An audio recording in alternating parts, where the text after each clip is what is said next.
Isu kerusakan lingkungan semakin menghantui kita dengan berbagai dampak buruk yang dihasilkannya.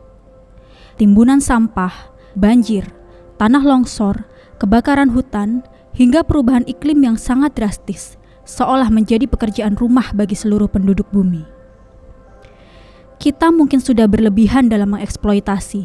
Kita mungkin juga masih menolak disalahkan atas kesengsaraan makhluk hidup lain. Tapi bukankah seharusnya kita benar-benar membuka mata? Pandemi COVID-19 perlahan telah membuat kita sadar bahwa bumi sudah lelah memanjakan keserakahan manusia. Bumi ingin lingkungan yang sehat. Bumi ingin kita bersikap lebih bijaksana. Data dari National Centers for Environmental Information menunjukkan bahwa rata-rata temperatur permukaan bumi secara global terus mengalami kenaikan.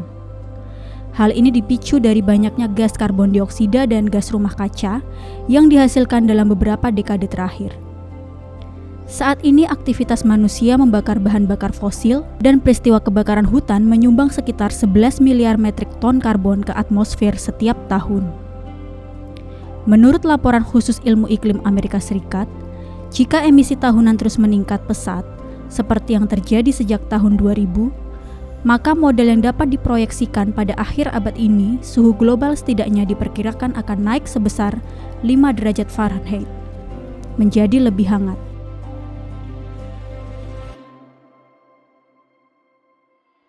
Saya Aris Agung Paiwai, Kepala BPSDM Pemerintah Provinsi Jawa Timur. Tujuan SDGs yaitu ada 17 tujuan dan 169 indikator dari 4 pilar yang ada di dalam SDGs. Salah satu pilarnya adalah lingkungan hidup. Tentunya lingkungan hidup ini sangat berpengaruh di lingkungan instansi kita di pemerintah. Apakah itu di lingkungan masing-masing perkantoran maupun di tempat yang kita tempati untuk melaksanakan kegiatan aktivitas pekerjaan. Aksi nyata pertama yang dapat kita lakukan adalah dengan menggunakan transportasi umum ke tempat kerja. Hal ini tentu saja akan mengurangi polusi udara yang terjadi. Bayangkan berapa banyak polusi karbon yang bisa dikurangi jika banyak masyarakat beralih menggunakan transportasi umum menuju ke tempat kerja. Aksi nyata yang kedua adalah dengan menggunakan air secukupnya di lingkungan kerja kita. Gunakan air bersih sesuai kebutuhan. Dengan demikian, kita telah mewujudkan penghematan penggunaan air tanah untuk menjaga sumber daya air bersih yang berkelanjutan.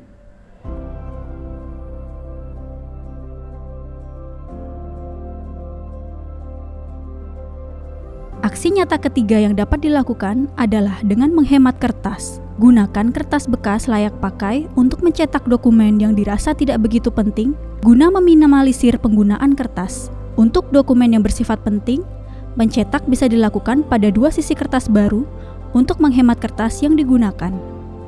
Ingat, kertas dibuat dari pohon-pohon yang ada di hutan. Dengan kita menghemat penggunaan kertas, berarti kita telah meminimalisir penebangan pohon sebagai bahan baku kertas. Baik, sampai ketemu hari besok. Selamat sore. Sore! Dengan menghemat energi, aksi ini bisa kita lakukan dengan mematikan lampu atau AC ketika sudah tidak digunakan. Dengan melakukan hal tersebut, berarti kita telah mengaplikasikan perilaku hemat listrik dan pengurangan karbon di lingkungan kerja. Perlu diingat bahwa listrik juga dihasilkan dari pembakaran batu bara yang menyumbang banyak polusi karbon di udara. Aksi nyata yang keempat adalah dengan memilah-milah sampah sesuai jenisnya. Ingat, tidak semua limbah sampah bisa didaur ulang dan aman bagi lingkungan. Dengan membuang sampah sesuai dengan kategori jenisnya, kita telah membantu terciptanya kebersihan lingkungan dan juga mewujudkan kelestarian yang berkelanjutan. Fun fact, pengelolaan limbah sampah organik dapat diolah menjadi pupuk kompos yang sangat berguna bagi kesuburan tanaman. Langkah dalam pembuatan pupuk kompos terbilang cukup sederhana, namun dalam hal ini membutuhkan waktu sekitar 1 bulan hingga sampah organik benar-benar terurai. Kompos yang baik akan berwarna coklat kehitaman dan berbutir halus.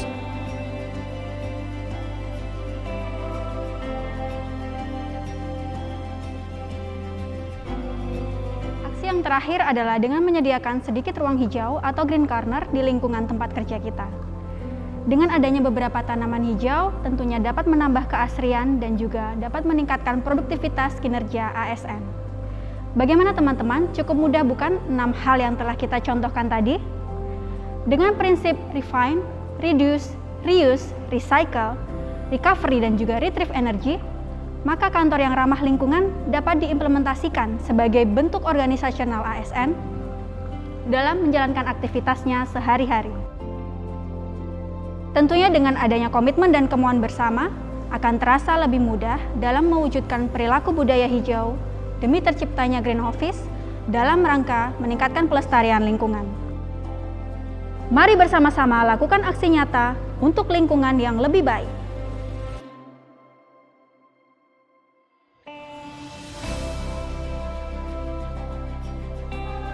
Menurut teori perubahan perilaku, terdapat 5 tahapan perubahan untuk membentuk suatu kebiasaan. Yang pertama adalah pre-contemplation, dilanjutkan dengan contemplation, selanjutnya adalah preparation, kemudian yang keempat adalah action, dan yang terakhir adalah maintenance. Karena untuk berubah tidaklah sulit. Mari lebih peduli. Karena saya, kamu, kita semua masih membutuhkan bumi.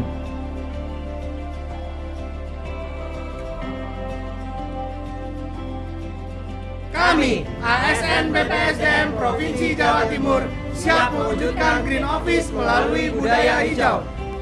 Green Culture for our future.